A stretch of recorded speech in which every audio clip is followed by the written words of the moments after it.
Alô, alô. Paz do Senhor, Deus abençoe vocês. Sejam bem-vindos todos. Por favor, abram suas Bíblias no Evangelho de Mateus, capítulo de número 13, no verso de número 53, por obséquio. Evangelho de Mateus, capítulo de número 13, verso de número 53. Por favor. Louvado seja o nome do Senhor, que vive e reina hoje e sempre. Glória a Deus. Jesus é bom. Obrigado, Shirley.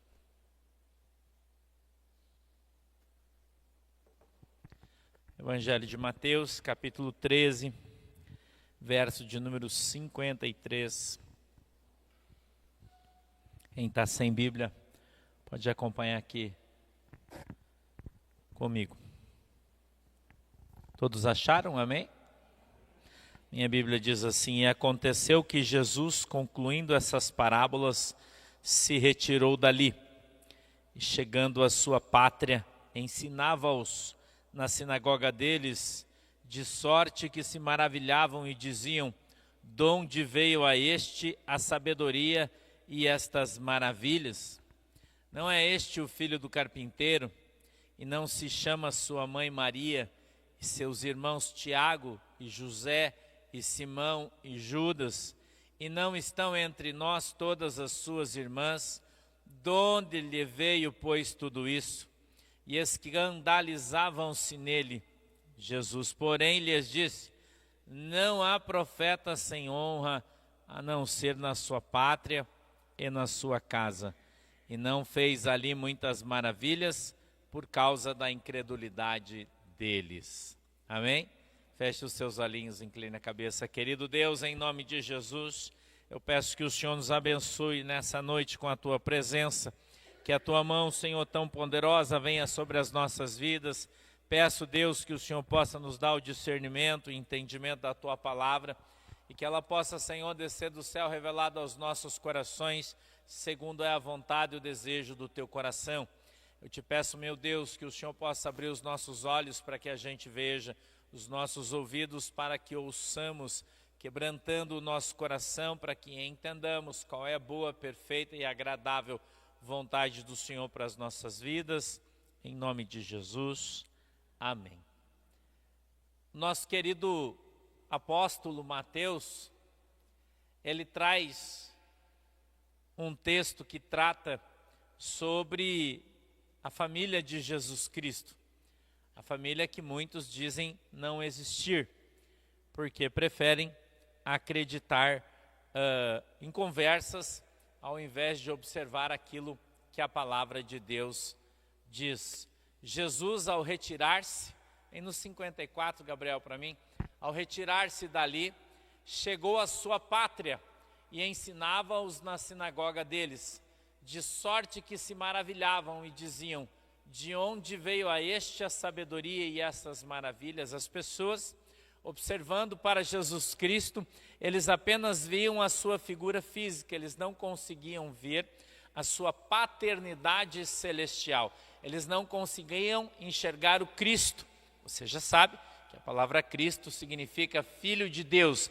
Então eles olhavam para Jesus, o Filho de Maria e filho de José, mas eles não conseguiam ver Jesus, o Filho de Deus. Eles não conseguiam ver o Senhor Jesus Cristo na figura celestial. Eles não conseguiam ver o Senhor Jesus Cristo na figura de alguém que havia vindo para salvar o mundo. Não conseguiam ver isso. As pessoas só conseguiam enxergar, e hoje é muito comum isso, as pessoas só enxergam aquilo que os seus olhos veem. Mas veja, a Bíblia ela nos exorta e ela disse que o crente não vive por vista, o crente vive por fé. Ou seja, nós não podemos ser dirigidos e direcionados por aquilo que os nossos olhos... Nós temos que ser direcionados pelo Espírito Santo de Deus. Nós temos que ter discernimento, nós temos que ter entendimento. Nós temos que ouvir a voz do Senhor, nós temos que buscá-la para que possamos ouvi-la. Nós temos que pedir para que possamos receber aquilo que o Senhor quer nos dar, mas a gente precisa ter uma ação para que isso gere uma reação no céu. Toda ação, é a sua oração, gera uma reação, é a resposta de Deus. O Senhor Jesus, Ele falava, e muitas vezes era descrita a sua ação, como alguém que falava não como qualquer pessoa, mas sim como alguém que falava e tinha nas suas palavras de maneira visível o quê? Poder. Eles diziam, o Senhor fala como quem tem poder. As palavras de Jesus Cristo, elas eram diferentes. As palavras de Jesus Cristo, elas eram de outra forma. As palavras de Jesus Cristo, diz a palavra de Deus, são vida e espírito. Quando Jesus disse, eu sou o pão da vida, e aquele que comer da minha carne, não é isso que ele disse, e beber do meu sangue, esse tem parte comigo. Então, comer da sua carne e beber do seu sangue, ter parte com Jesus Cristo não é outra coisa senão ouvir as suas palavras, tomando posse delas, crer nelas. Segundo, é a vontade e o desejo do coração de Deus, que cada um de nós creiamos que Ele de fato é Deus. Acreditemos que de fato Ele é o Cristo. A Bíblia diz, se não me engano, é o Evangelho de João capítulo 20, a Bíblia diz que todos estavam reunidos, esperando a volta de Jesus Cristo. Capítulo 19, Jesus é crucificado, sobe aos céus, ascende, Maria e Madalena encontram Ele no cemitério. Ele diz, olha, não me detenha porque eu tenho que ir para junto do meu Pai. A Bíblia diz que eles sobem, né? Eles vão embora, Jesus sobe, vai ao céu conversar com Deus. E naquele mesmo dia, no domingo, já à noitinha, ele volta e a Bíblia diz que os seus discípulos todos estão reunidos num determinado lugar, era a casa da mãe do evangelista Marcos, no primeiro andar. E a Bíblia diz que eles estão ali todos reunidos em mais ou menos 150 pessoas, orando, buscando a presença de Deus, quando ele de fato aparece na escuridão, a Bíblia diz. A gente deve lembrar que a residência era grande, né? E ele entrou por um lugar onde não tinha janela, nem porta, nem escada, era o primeiro andar. A Bíblia diz que ele passa a parede, então veja, ele veio num novo corpo, revestido da glória de Deus, ele comia peixe, ele bebia água, porém o seu corpo passava pela parede sem que ela fosse um obstáculo. Como era o seu novo corpo? Eu não sei, a Bíblia não diz. Eu sei que ele começou quebrando a lei da física, para começar, né? Para começar, porque os dois corpos existiam no mesmo espaço. A gente diz que não, mas ele mostrou que sim. A Bíblia diz que ele passa, vem no escuro, na direção da lamparina que está do outro lado, e todo mundo fica com medo, achando que era um fantasma. E a Bíblia diz que eles estavam atemorizados, não é isso? Então um dos discípulos mais corajosos, chamado, como é que era o nome dele mesmo? Tomé, disse, Senhor, se de fato és tu, permita que eu veja o furo dos cravos nas tuas mãos. Jesus diz, Tomé, come here, vem aqui. A Bíblia diz que Tomé foi até Jesus, no escuro ainda, e Jesus mostrou para ele os furos das suas mãos. Jesus mostrou o seu lado direito, que havia sido aberto com a lança do soldado. E a Bíblia diz que então Tomé se abaixa e diz, Senhor, verdadeiramente sei que és tu, Cristo. E Jesus, olhando para o Tomé, disse, Tomé, tu creu, por quê? Viste, mas bem-aventurado é aquele que não ver e crer. Então nós, eu e você, não temos mais que viver por vista, nós temos que viver por fé. Se é que queremos um dia ter uma experiência com o Senhor, se é que queremos algum dia ir morar no céu, caso queira, porque você também não é obrigado a morar no céu, né? Ninguém é. Ninguém é. Só vai para o céu quem quer, porque a Bíblia diz, quem crer e for batizado será salvo, quem não crê já está condenado. Muita gente não crê, muita gente não acredita, muita gente apenas se utiliza de Jesus para atingir os seus objetivos. A grande maioria, infelizmente. Mas nós que cremos, fomos batizados e que agora não vivemos mais por vista, mas sim por fé, não é? Que não prestamos atenção apenas nas coisas que os nossos olhos veem, mas estamos ligados nas coisas celestiais que aprendemos a ler o Evangelho de Lucas, capítulo 12, verso 29 e para frente, onde está escrito: busca primeiro o reino do céu, a sua justiça, e as demais coisas todas, diz a Bíblia, vos serão acrescentadas. Nós que estamos vivendo dessa forma, temos então a oportunidade de ver os milagres de Deus acontecendo na nossa vida. As coisas que descem do mundo espiritual se materializando de uma forma física diante dos nossos olhos, que fazem com que a gente veja uma coisa que a gente não crê. Não é isso? É você estar olhando para um câncer e de repente ele desaparece. É você estar olhando para uma pessoa sentada numa cadeira de roda aleijada e de repente, de uma maneira que você não consegue explicar, a pessoa se levanta e sai andando.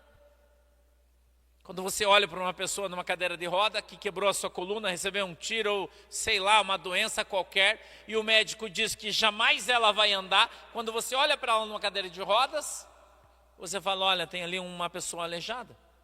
Mas se você olha com os olhos de Cristo, você olha para essa pessoa e diz assim: tem ali a possibilidade de acontecer o quê? Um grande milagre. Veja como é diferente. É diferente, irmão. Quem tem Jesus é diferente. Quem tem Jesus, ele olha para as coisas e vê uma possibilidade, e não um final, mas um começo. Quando você vai num velório e vê alguém que, sei lá, gostava, ou você não gostava, não importa. Você olha para aquela pessoa morta no caixão, o que você vê? A morte? Eu vejo a vida. Eu vejo a vida. Os meus olhos transcendem aquela situação. Tudo bem que tem uns caras aí que morrem, a gente fica até feliz, né? Você não? Não seja hipócrita, porque a Bíblia diz que os hipócritas não vão herdar o reino do céu, não é assim? Você tem que falar a verdade. Tem uns caras que morrem e eles falam: sabia quem morreu? Quem?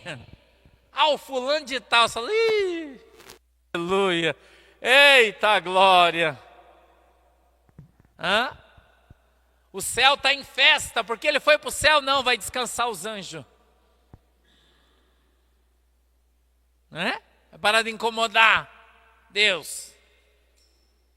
Mas quando você observa uma pessoa deitada num caixão, uma pessoa que morreu, se você de fato crê em Cristo, a gente chora porque vai sentir falta, porque perde uma pessoa que a gente gosta, uma pessoa que a gente ama. Porém, a nossa esperança é qual, irmão? Que um dia nós a encontraremos no porvir. Um dia nós a encontraremos num outro lugar que não é esse. O apóstolo Paulo falava isso. Ele disse: se o reino do céu não existe, se a vida eterna não existe, nós somos os mais desgraçados dos viventes dessa terra. Porque estão pregando um negócio que é mentira. Porém, a Bíblia diz que só teremos a capacidade e a condição de ascender, subir e entrar no reino se nós crermos nele. Se não crermos, não vamos ver. A Bíblia diz isso, não é? Se eu crer, eu vou ver o milagre. Se eu não crer, eu não vou ver o milagre. Se nós crermos, veremos. Se nós não crermos, nós não veremos. Então, quando a gente observa a palavra de Deus, nós vemos pessoas incrédulas que não conseguem acreditar em palavras, em pessoas ou em coisas que eles não compreendem e não entendem. Conseguem. Eles olham para uma terra estéril e não conseguem enxergar ali uma plantação. Não conseguem. Quando a gente chegou na terra que a gente comprou no sítio, a gente olhou para, eu e o meu primo, nós olhamos lá e eu disse para ele: puxa vida, aqui nesse lugar, Jesus, aqui nesse lugar me parece que era uma roça. Estava cheio de mato. Não é árvore, né? Mato nesse não. Como se fosse um quintal sujo, né? Precisava ser uma grama cortada, uma coisa assim. E ele olhou e disse: aqui nós vamos plantar milho. Vai ser uma roça de milho isso aqui.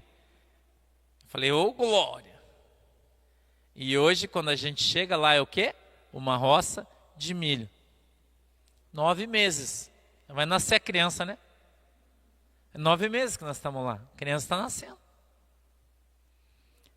A gente tinha um terreno, lá era uma plantação de eucalipto, estava aquele cepo de eucalipto que ficou, pedra, rocha. E a gente passando, ele disse, primo, aqui eu vou fazer uma roça de feijão. Eu falei, aqui? Ele falou, é? Ele falou, em pouco tempo você vai ver feijão aqui. Vocês também estão vendo, porque eu fiz os vídeos lá, né? A gente mandou fazer um equipamento para o nosso trator, fomos lá, arrancamos tudo aquele cepo, tirou todas as pedras, limpou, passou o trator, grade niveladora, nem adubamos. Não foi colocado nem adubo, porque não precisou.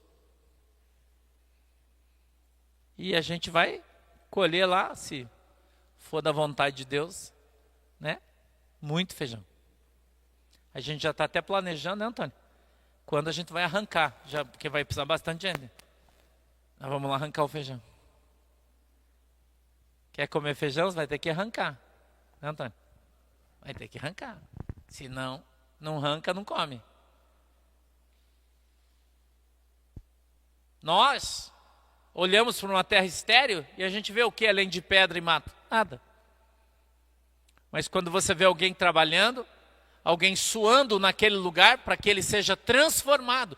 Irmão, essa terra somos eu e você. Um dia nós fomos essa terra. Uma terra sem expectativa, sem esperança. Quando as pessoas olhavam para nós, eles jamais imaginavam que nós chegaríamos onde estamos. Jamais. Que hoje nós seríamos uma colheita, que aquela sementinha que foi lançada nessa terra tão fértil, brotaria e geraria tanto fruto. Jamais ninguém imaginou isso. Mas Jesus sabia.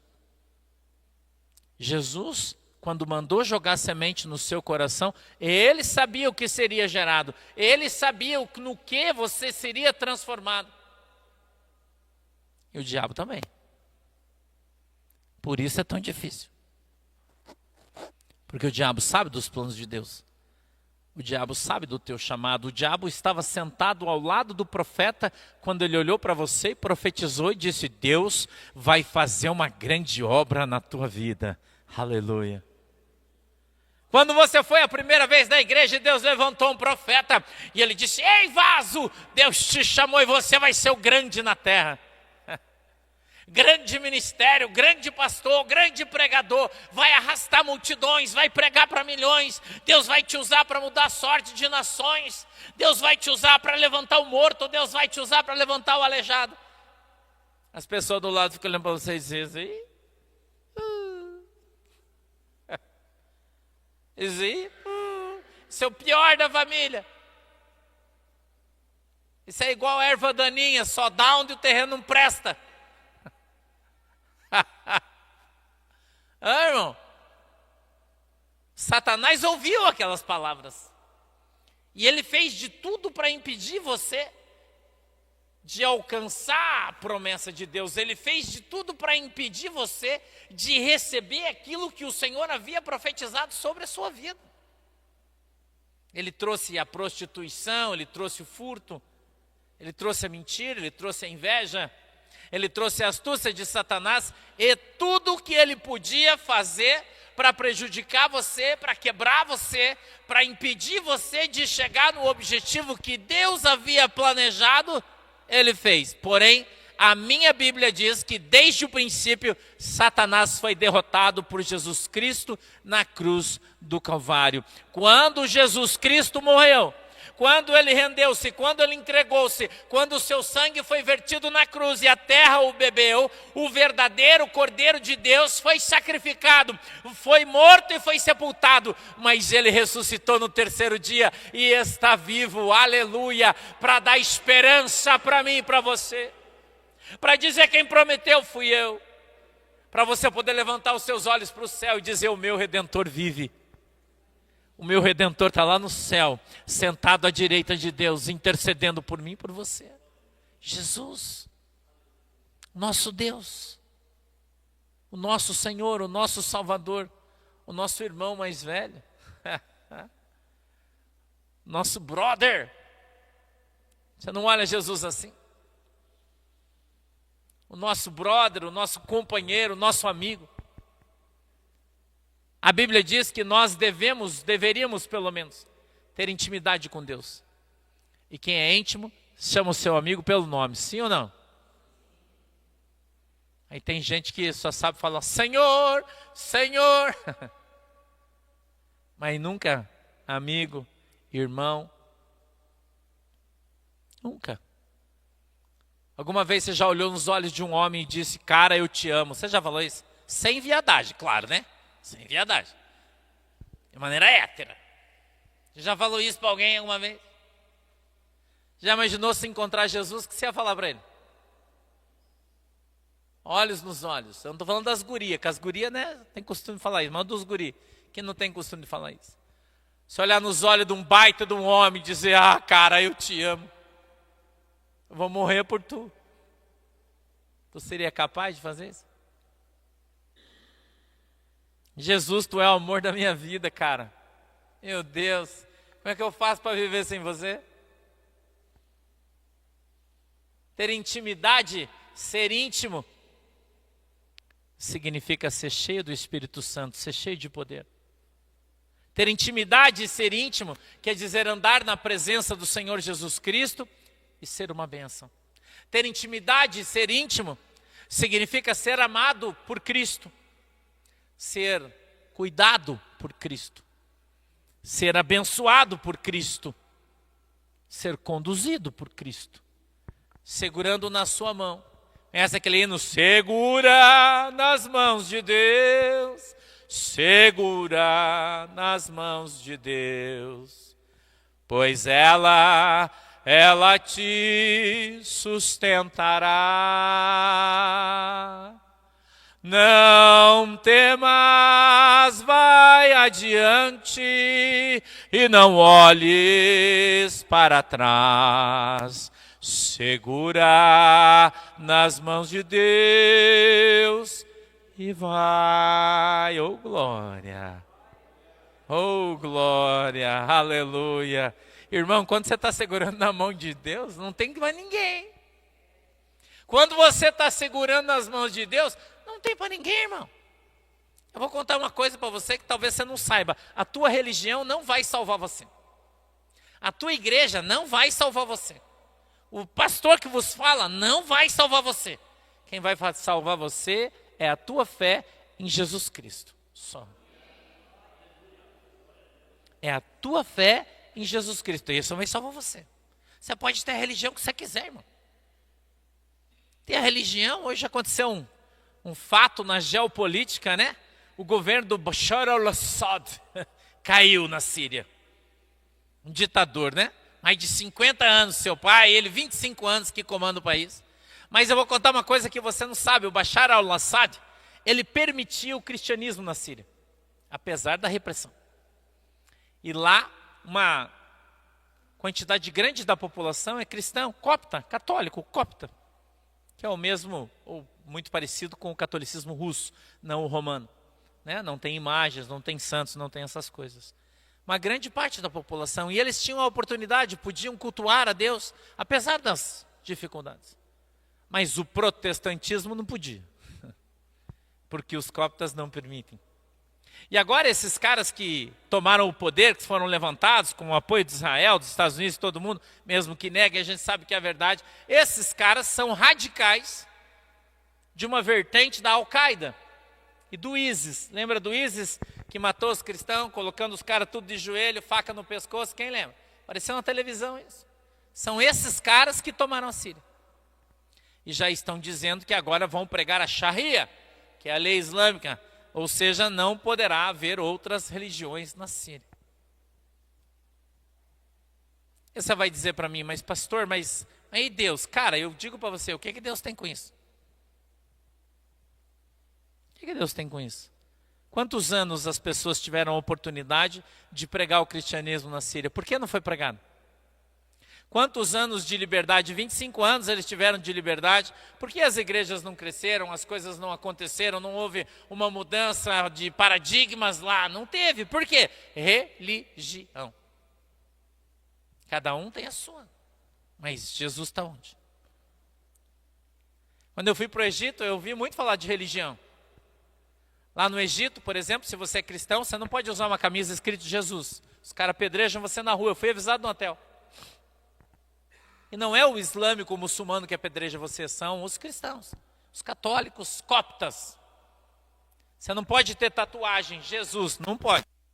pelo menos exposta? Não. Não pode. Porque eles dizem que você está vilipendiando o nome de Deus. E você não tem o direito de fazer isso. Por quê, irmão? Religiosos, eles pregam a sua religião. Eles não pregam o evangelho, eles não falam de Jesus. Eles não falam de amar o seu próximo. Não existe isso. Não existe. Mas para que Jesus volte, a Bíblia diz que o evangelho precisa ser pregado em toda a terra. O evangelho precisa ser pregado a toda criatura. E acredite, irmão, isso vai acontecer. Isso já está acontecendo. Isso já está acontecendo pela internet. Sabia? Eu estava vendo o mapa das nossas transmissões, por exemplo, e eu descobri, segundo Gabriel, o pequeno Galileu, que a gente teve 333 mil visualizações nesse mês, sabe aonde? Nos Estados Unidos. 333 mil pessoas assistiram os nossos cultos nos Estados Unidos nesse mês. E gente pra caramba, né? É gente pra caramba, irmão. Eu tenho estatística de todos os países onde a gente está sendo ouvido. Na China, na Coreia, no Japão. Muitos lugares onde você pensa que o evangelho está... Mas nós estamos chegando lá. Nós estamos falando de Jesus para essas pessoas. Nós estamos entrando nesses lugares onde muita gente não entra. Não consegue, mas pela estatística do YouTube a gente vê. Você pode dizer assim, mas as pessoas não entendem. Tem uma ferramenta no YouTube que você aperta lá, chama-se... Ai, Jesus, fugiu a palavra. Tradução simultânea. E aí ela começa a aparecer a tradução, igual o filme. Você vê lá, a legendinha com a tradução na linguagem aonde você está. No teu país, na América, aparece inglês, enfim, na França, francês, onde tiver. E eu estou falando aqui em português, as pessoas estão lendo lá na língua que eles quiserem. Isso é uma ferramenta do YouTube, é capaz e acontece. A gente aqui não tem o hábito de usar, mas ela existe, é tranquilona. Até quando você vai ver um vídeo em inglês, se você quiser, você faz isso, ele vem traduzidinho em português para você, é fácil. Quando você sabe, claro. Né? Eu demorei alguns anos para aprender isso, mas já aprendi. Então o evangelho está chegando, as pessoas estão sendo alcançadas, pessoas estão se convertendo, estão sendo transformadas através da pregação do evangelho, aqui em Guaratuba. E a gente está falando com pessoas lá nos Estados Unidos, na Inglaterra, na Irlanda, na Espanha, na Itália, na Noruega, na Holanda, no Japão, na Coreia. Muita gente, em vários lugares do mundo. Quem é que leva a nossa voz nesses lugares? É o Espírito Santo de Deus.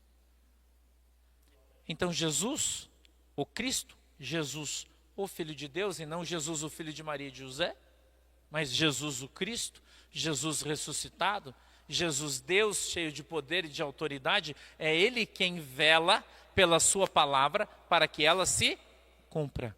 A Bíblia diz isso, que o Senhor vela pela sua palavra para que ela se cumpra. O que é velar? Quando você vai então falei no começo do cemitério, vou falar de novo, né? Você vai no guardamento e o cara está ali morto no caixão, você está ali do lado olhando para ele, você está fazendo o quê? Velando. Então velar é o Senhor estar assim olhando para você. Ó. Muita gente devia ter vergonha, né, ouvir isso, né? Porque ele está vendo tudo que você está fazendo. Já pensou ser como eu hoje, torcendo para o Atlético, nós caindo para a segunda divisão, né? Recebendo mensagem de todo amigo coxa branca que eu tenho no mundo. Mandando mensagem para mim. Aí, ó, teu time caiu para a segunda divisão. Né? E nós felizes, irmão. Nós estamos felizes, nós atleticanos. A raiz, né? Nós estamos felizes. Porque agora nós não vamos ganhar do coxa só 2 vezes por ano, nós vamos ganhar 4. Vai ter 4 Atletiba no ano, porque nós vamos para a segunda divisão, o coxa está lá, né? E nós vamos ganhar deles 2 vezes no Paranaense e agora 2 vezes no Brasileiro. É cliente nosso. Então a gente não ficou triste, a gente ficou feliz. Você não? Aí ficam felizes. E sabe por que eu vou te contar isso? Porque tem coisa que não depende de você. Escute isso. Tem coisa que acontece na tua vida que não depende de você. Você só está no barco, irmão. Você só vai. Não tem o que você fazer. Não tem como você reagir. Não tem como você mudar. Então você precisa fazer o quê? Se adaptar. É isso que nós estamos fazendo nesse mundo, porque a gente não faz parte desse mundo, mas nós estamos nesse mundo. Nós vivemos nesse mundo, nós comemos nesse mundo, nós assistimos nesse mundo, nós cantamos nesse mundo, nós ouvimos nesse mundo. Então nós precisamos nos adaptar sem fazer parte dele, porque nós não somos do mundo apesar de vivermos nele. Então nós não permitimos que o mundo entre dentro do nosso coração, mesmo vivendo no mundo. E a gente precisa aprender isso, que o erro das pessoas não pode gerar um desespero no teu coração, porque faz parte do show, irmão. Ganhar e perder faz parte da vida. E as derrotas, elas agem muito melhor na nossa vida do que as nossas vitórias, sabia disso? Porque quando você perde, você recebe a lição. Quando você perde, você entende que as coisas não são perfeitas, que nós não somos Alice e não vivemos no País das Maravilhas. A gente começa a entender que as coisas estão debaixo das potentes mãos de Deus e quando Ele opera, ninguém pode fazer absolutamente nada. Porém, quando o Senhor Jesus coloca em nossas mãos e nos dá o livre-arbítrio, nós muitas vezes fazemos coisas das quais depois nos arrependemos. Porque nós achamos que somos senhores de nós mesmos, mas a gente não é. Porque nós dependemos do mundo, nós vivemos num grande mundo. Uma simples freada na rotação da Terra e a gente já era. Uma explosão um pouco mais intensa no Sol e a gente já era. Um vento solar um pouco mais forte desce na Terra, a gente já era. A nossa fragilidade é gigantesca. A gente está vendo aí uma semana de chuva. E ontem a casa de um monte de gente alagou, um monte de rua, mais de 1 metro de altura. A gente mora no nível 0. Você fala, como é que pode ter enchente numa cidade que é na beirada da praia? É simples, irmão, a maré está cheia. A gente está trocando de lua, indo para a lua cheia, a maré está cheia. E aí a água do mar fica mais alta, da Bahia, onde deságua os nossos rios. O rio bate lá, não consegue sair e enche. E nós que estamos no nível baixinho, sofremos com a cheia. Quando baixa a maré, a água baixa e parece que não aconteceu nada. Mas entre a luta da água do rio e da maré, quem se ferra? Eu e você. Na briga entre o rochedo e o mar, quem apanha? É o marisco. O marisco somos nós. Nós somos a menor parte da máquina que gira sem parar. E a Bíblia diz que quando enche, atinge o rico e o pobre, o bom e o mal, todos estão debaixo do poder da natureza. Não tem o que fazer. A gente precisa fazer o quê? Se adaptar. Precisamos aprender. Ontem, quando a gente estava vindo do sítio, aconteceu um incidente, não é um acidente, é um incidente, que eu fiquei preocupado, mas eu dei muita risada, mas depois, coitado, fiquei com dó da moça. Porque a gente vinha vindo da Avenida Paraná, na entrada, e ela estava alagada. Devia estar com uns 30 centímetros, acho, de água na estrada. Para cima daquele tachão que tem na beirada, a água estava para cima. E a gente vinha vindo do sítio, eu, o tio Gerson, o Thiago, meio rápido, né, de caminhonete. E a moça saindo da loja ali, daquela loja nova da Laurita. E ela parou assim na estrada para ver se vinha vindo alguém e ela baixou o vidro. E quando ela baixou o vidro, eu passei. Fez uma onda assim, ó. E ela só deu tempo dela fazer assim. E aquela onda foi inteira dentro do carro dela. O tio Gerson riu muito e o Thiago também, eu não ri. Eles riram muito, eu não ri, que eu fiquei com pena dela. Porque ela tomou um banho e molhou todo o carro. Mas qual é o conceito básico de cuidado quando você está andando num lugar alagado e está cheio de carro andando? Nunca, o quê? Abra o vidro. Nunca abra o vidro, irmão. Você está num lugar alagado, se passar alguém com o carro do lado, ele vai encher o teu carro de água. Aí tem gente que parece que precisa se molhar para aprender esse conceito básico, né? E não é por querer, é sem querer. Você está passando, faz aquela zondona, né? E se você tiver com o vidro aberto, ainda bem que deu tempo dela fechar a boca, né? Pelo menos. Aí eu pergunto para você, muitas vezes nós não somos pegos de surpresa. E não é culpa nossa. A gente só está desatento. Não é? Não é culpa nossa, irmão. A gente está no meio da tempestade, a gente só está desatento. Você já pensou os caras que estavam no navio com Jonas? Você nunca pensou neles? Você nunca pensou, aquele barco de Jonas carregava perto de 300 pessoas.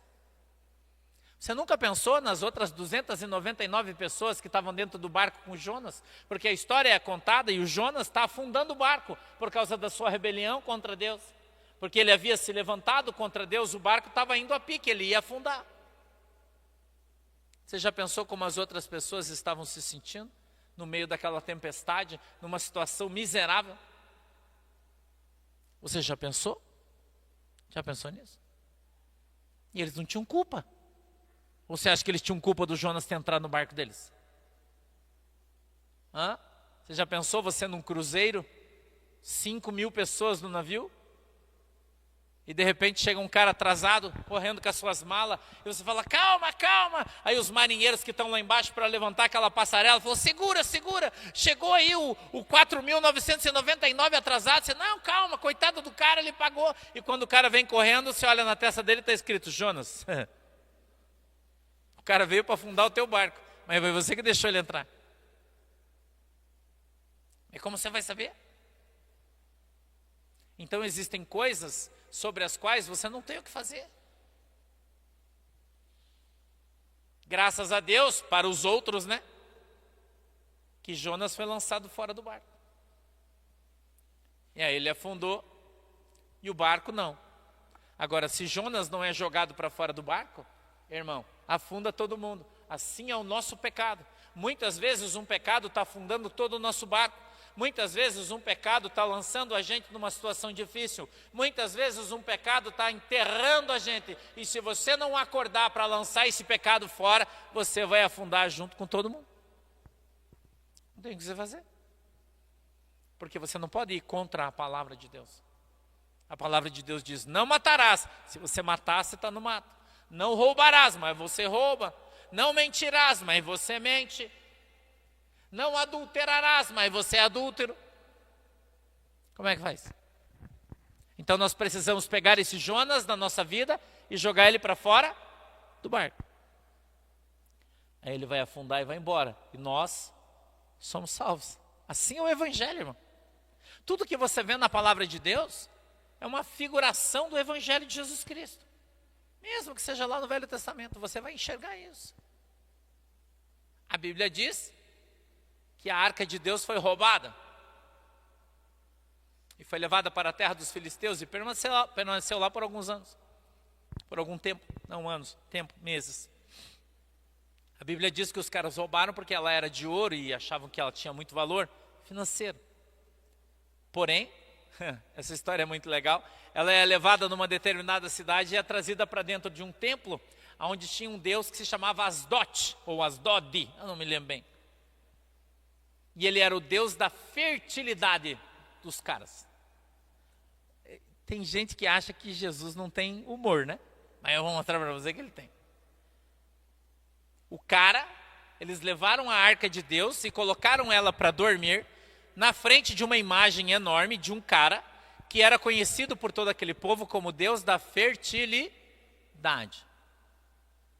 A Bíblia diz que naquela noite eles escutam um barulho enorme, está no livro de 1 Samuel. Escuta um barulho enorme. Antônio. E aí, quando eles vão ver aquela estátua que estava de pé, gigantesca, na frente da arca de Deus, ela caiu de boca no chão e as suas duas mãos estavam cortadas e a estátua estava caída de boca, prostrada diante da arca de Deus. Os caras ficaram desesperados. Aí, irmão, Deus enviou uma praga no meio do povo. Eram umas feridas. A Bíblia fala úlceras. Sabe aonde que dava as úlceras nos caras? Nas coisas. Só nas coisas. Porque eles colocaram a arca no templo do Deus da fertilidade. Aí todo mundo na sua genitália ganhou uma ferida de presente. Tanto homens quanto mulheres. Enorme. E Deus acabou com a fertilidade de todo mundo. E as caras dizem que Deus não tinha senso de humor. Você está de brincadeira comigo, né, irmão? Hã? Eu morro de rir cada vez que eu vejo essas coisas. Eu falo, cara, meu Deus, tu é fera mesmo. Eu não teria pensado numa coisa melhor, né? Para mostrar para os caras quem que é Deus. Aí os caras sofreram tanto com aquela arca, se arrependeram tanto de ter roubado, que eles resolvem devolvê-la. Mas para devolver, eles não querem passar por nenhum tipo de constrangimento. O que eles fazem? Eles mandam fazer uma carroça nova com 2 vacas que tinham acabado de criar. Tiraram os seus bezerros, e todo mundo que tem bicho sabe que a mãe sai procurando seus filhotes por onde quer que vá. E a Bíblia diz que então os sacerdotes daquele povo e daquelas religiões orientaram dizendo, olha, coloca a arca sobre a carroça, vamos soltar as vacas e o Deus deles as dirigirá. E a Bíblia diz que as vacas saem andando com a carroça, e sobre a carroça está a arca. E ela é levada de volta para Israel, colocada numa determinada cidade.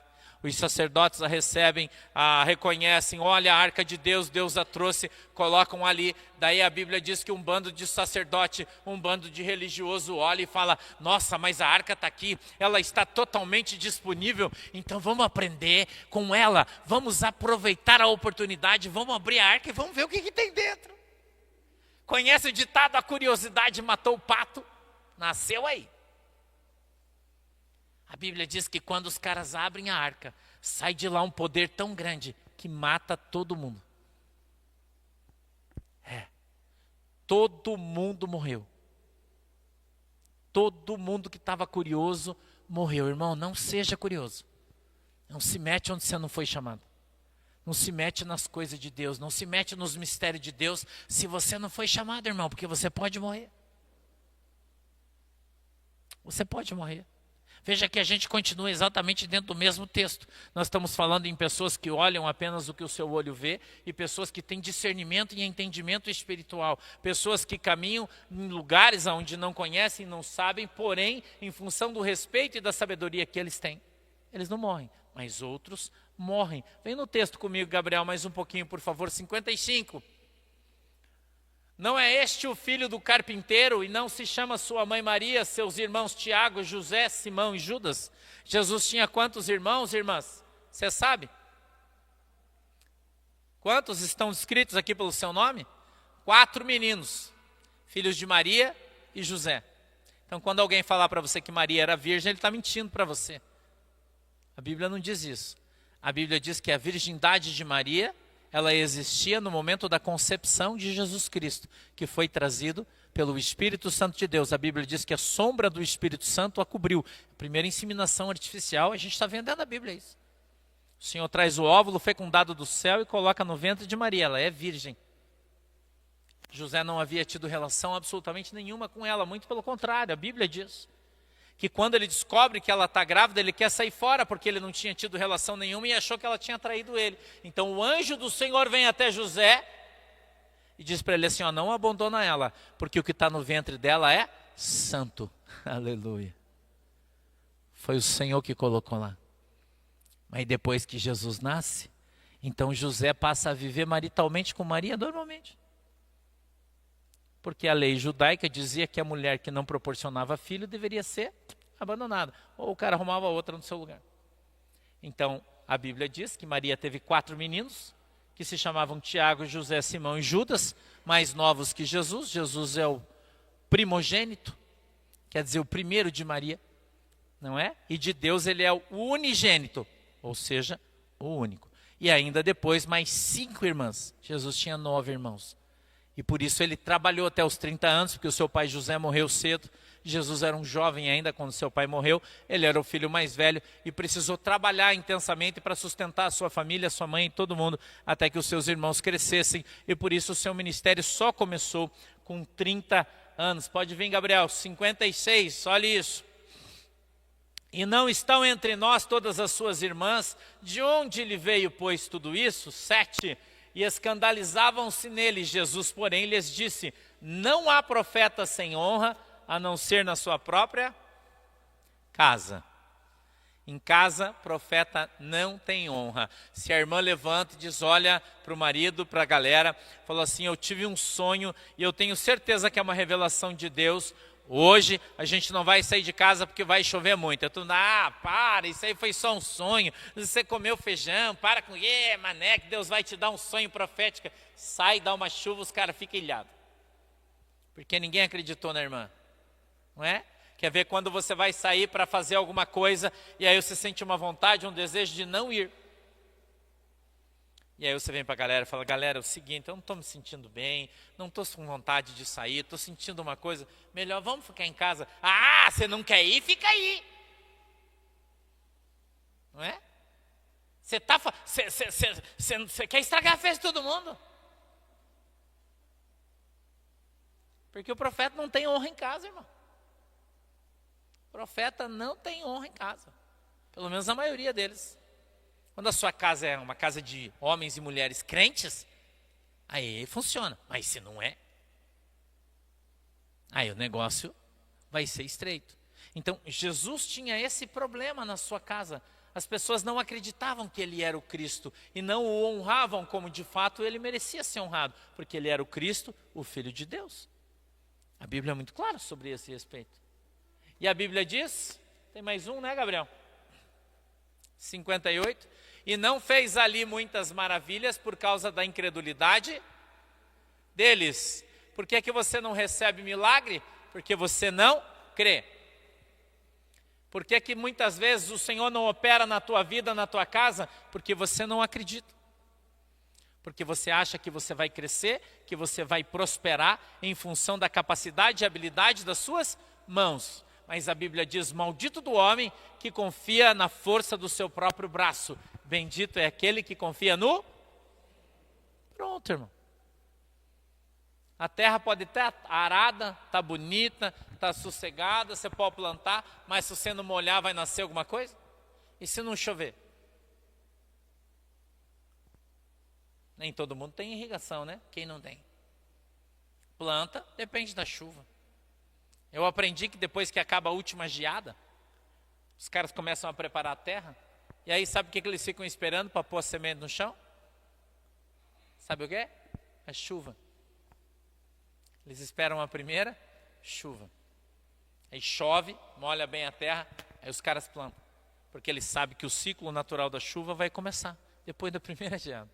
Eu estou aprendendo umas coisinhas aí. Cachorro velho está aprendendo truque novo, né? Estou aprendendo isso também.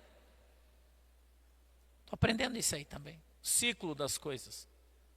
E com isso a gente vê que aquilo que a Bíblia diz, de fato, é verdade. Então nada vai acontecer na tua vida se você não crer.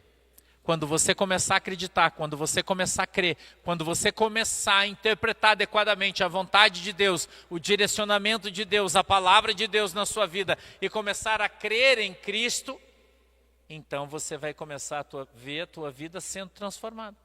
Talvez tudo que tenha faltado na tua vida até hoje para você prosperar e para você dar certo é a tua fé em Jesus Cristo. Ah, pastor, mas eu vou na missa, mas eu vou no culto, mas eu vou lá no meu trabalho de mesa branca, eu vou... Irmão, não importa qual é a tua religião. A religião não pode fazer nada por você. A palavra religião vem do latim, que significa religação. A religião só serve para ligar aquilo que está desligado. Por isso a religião só presta para quem está fora da igreja. Para quem está, não precisa. Você precisa ser religado para quê? Você está grudado no 330. Não é nem no 220. Não é? Irmão, orou, Deus falou. Caminhou, a coisa acontece. Plantou, a semente vai nascer. É assim que tem que ser. É assim que é. O crente vive pela sua fé. O crente não vive por vista. Amém? Fica em pé que nós vamos orar. Feche os seus olhinhos, incline a sua cabeça, por favor. Que a gente vai agradecer. Querido Deus, em nome de Jesus Cristo de Nazaré, eu peço, Deus, que o Senhor nos abençoe com a Tua presença.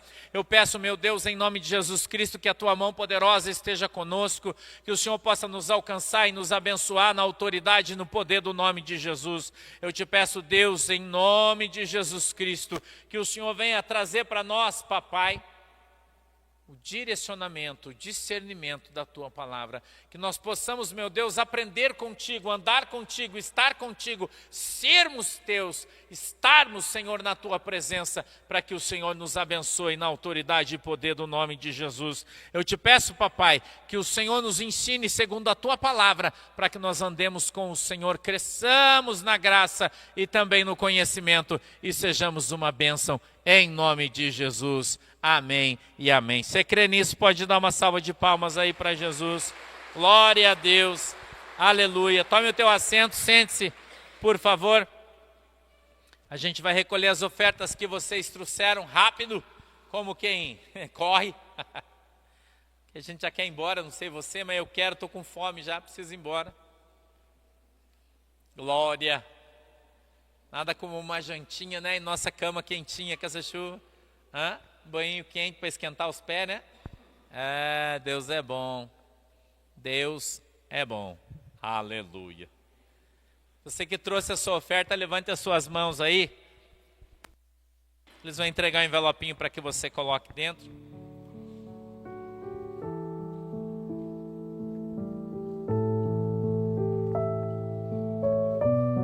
Glória a Deus. Aleluia.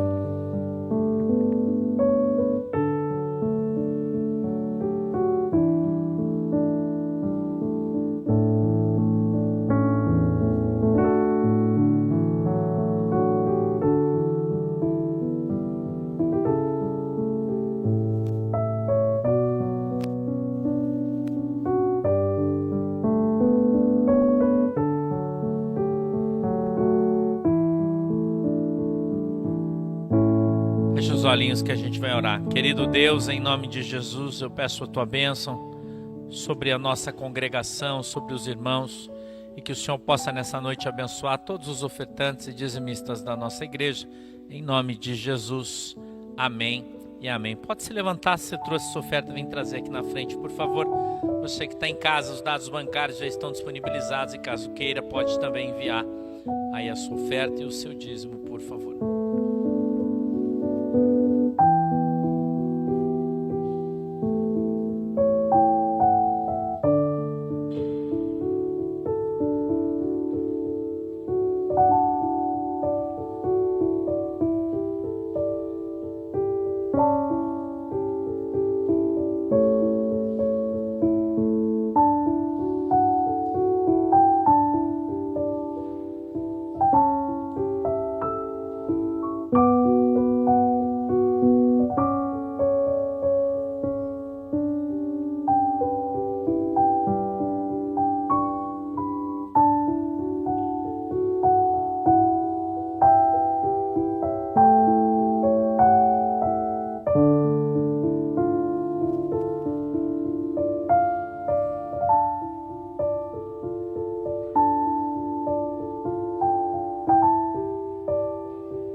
Aqueles irmãos que não participaram da ceia ontem, não puderam vir, o pastor Cunha vai estar servindo a ceia lá no cantinho depois que acabar o culto, tá? Que quiserem participar da ceia, podem. O pastor Cunha vai estar lá no cantinho servindo para aqueles que não puderam vir ontem, tá bom? E amanhã a gente não vai ter oração, eu quero avisar vocês já também. Amanhã então na igreja não haverá oração, beleza? Fizemos vigília, né? Já oramos todo mundo ontem, tá de boa já, né? E segunda-feira a pastora Carla tá de folga, amém? Fica de pé aí. Manu, você vai vir orar aqui, minha filha? Venha. Vem aqui. Fazer o encerramento.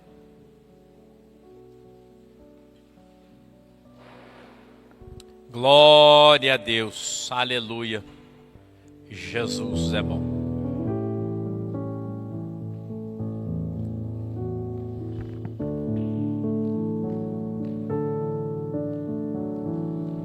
Amém, irmãos?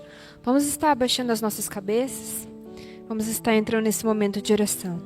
Senhor, meu Deus e meu Pai, estamos aqui, Pai, nesse momento, Senhor, te agradecendo por mais esse dia, mais essa oportunidade, Senhor. Essa oportunidade, meu Deus, de estarmos aqui para te louvar, para te engrandecer. Agradecemos ao Senhor, meu Deus, em nome de Jesus, por todos os ensinamentos que o Senhor nos trouxe nesse dia, todas as bênçãos, Pai, que nós cremos, Senhor, que nós sairemos daqui hoje nos levando junto conosco. Pedimos ao Senhor, meu Deus, em nome de Jesus Cristo, que o Senhor possa estar abençoando os nossos lares, as nossas famílias, meu Deus, tudo aquilo que nós possuímos, os nossos trabalhos. Meu Deus, em nome de Jesus Cristo, Pai, que ao sairmos daqui nessa noite, Pai, possamos levar, Senhor, a Tua bênção. Que ao sairmos daqui nessa noite, Senhor, que os Teus anjos venham nos acompanhar, meu Deus, em nome de Jesus. Pedimos ao Senhor, meu Deus, em nome de Jesus Cristo, que o Senhor venha abençoar, Senhor, cada lar, meu Deus, em nome de Jesus, Pai. Tudo aquilo que os Teus filhos têm apresentado, Senhor, diante da Tua presença, das suas dificuldades, que o Senhor possa, Pai, em nome de Jesus Cristo, estar abençoando a cada um. Abençoa também, Senhor, todas as crianças. Meu Deus, em nome de Jesus Cristo, Pai, livra, Pai, os Teus filhos de todos os maus. Meu Deus, em nome de Jesus Cristo, nós te pedimos, Pai, nesse dia, Senhor, que o Senhor possa estar nos abençoando e nos levando em segurança, meu Deus. Em nome de Jesus, amém. Amém, irmãos? Abra as suas mãos, que o grande amor de Deus, a graça do nosso Senhor e Salvador Jesus Cristo e a mais doce consolação do Espírito Santo de Deus esteja com cada um de nós agora e sempre. Todos dizem amém. Vamos em paz em nome de Jesus.